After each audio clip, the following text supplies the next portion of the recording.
جو واقعہ کربلا ہوا، اب سوچنا یہ ہے کہ جو اتنا لاڈلا ہو، اتنا پیارا ہو، لاڈلوں کو تو تکلیف میں نہیں ڈالا جاتا، جو پیارے ہوں، ہمارا کوئی لاڈلا ہو، ہمارا کوئی پیارا ہو، ہمارا کوئی بچہ ہو اور بڑی دعاؤں کے بعد پیدا ہوا ہو تو اس بچے کو تو ہم سینے سے لگائے رکھتے ہیں، مگر آپ کو معلوم ہے کہ امام حسین سے اتنی محبت کے باوجود نبی پاک علیہ الصلوۃ والسلام کو یہ معلوم تھا کہ امام حسین شہید کیے جائیں گے، مولا علی کو معلوم تھا یہ شہید کیے جائیں گے، بی بی فاطمہ الزہرا رضی اللہ تعالیٰ عنہا کو معلوم تھا کہ شہید کیے جائیں گے، مگر ان میں سے کسی نے بھی اللہ کی بارگاہ میں دعا نہیں کی کہ اللہ یہ مصیبت ٹال دے، یہ مشکل ٹال دے، اتنے پیارے ہیں حسین، ہمیں دل سے پیارے، یا اللہ ان کو اس طرح پیاسا شہید نہ کیا جائے، کسی نے دعا نہیں کی۔ کیا وجہ ہے؟ اتنا پیار بھی ہے اور تکلیف کا بھی پتہ ہے، آپ کے اور میرے بچے کو کوئی تکلیف آنے والی ہوں ابھی سے ڈر جاتے ہیں کہ نہیں اللہ کرے میرے بچے کو سکھ ملے، مگر یہ کیسا خاندان ہے کہ اتنا پیار اور اتنی بڑی تکلیف، مگر وہ تیار تھے۔ کیوں تیار تھے؟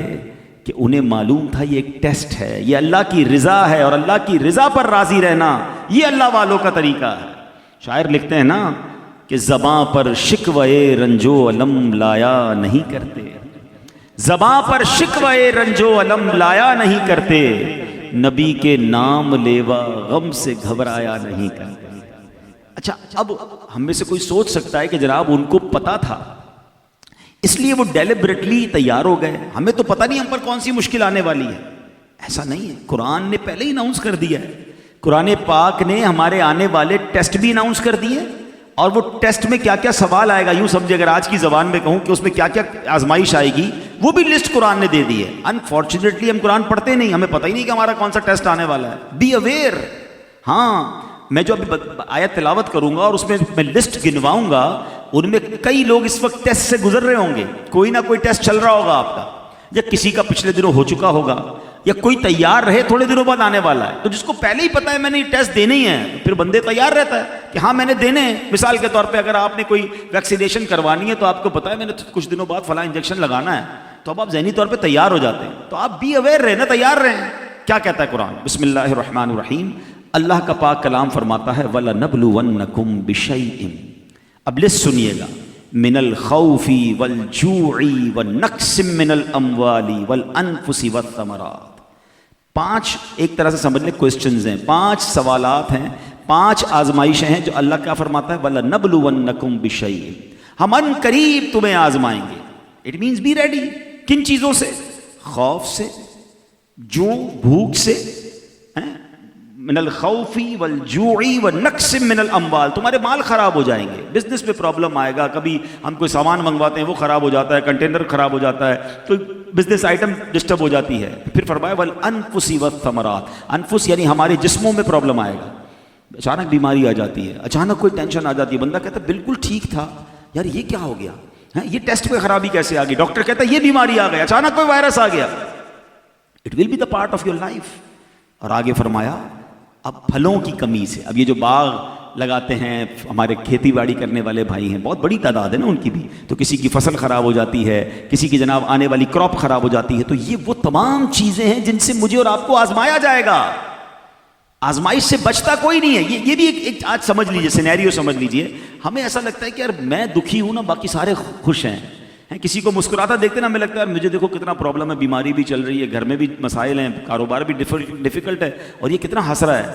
جناب ہر بندہ جو مسکرا رہا ہے ضروری نہیں اس کے ساتھ کوئی ٹینشن نہ ہو، ہاں، اور یہ ہونا بھی یہی چاہیے، مگر مجھ پر کوئی ٹینشن ہے تو میں کسی اور کو بتاؤں بھی کیوں؟ ہر مسکراتے چہرے کی الگ پیچھے کہانی ہے۔ ایک بات آج آپ سمجھ لیں، ہر بندے کے الگ پرابلم ہے، غریب کے پرابلم الگ ہیں، امیر کے مسائل الگ ہیں، ٹھیک ہے نا، مزدور کے پرابلم الگ ہیں، سیٹھ کے پرابلم الگ ہیں، جو امپلائی ہے جاب کرتا ہے اس کے پرابلم الگ ہیں، جو بزنس کرتا ہے اس کے مسائل الگ ہیں، جس کو کوئی نہیں جانتا اس کے مسائل اور ہیں، جس کو دنیا جانتی ہے اس کے مسائل اور ہیں۔ ہر کسی کو کچھ نہ کچھ ایشو ہے، اب اس کے مسائل الگ ہیں۔ آپ کو لگے گا میرے والا تو نہیں ہے نا، آپ والا نہیں، اس کے بعد کچھ اور ہے، اور ایسا ہے جس میں وہ بھی پریشان ہے۔ لیکن قرآن نے جب لسٹ بتائی نا تو آگے اس کا رزلٹ بھی بتایا۔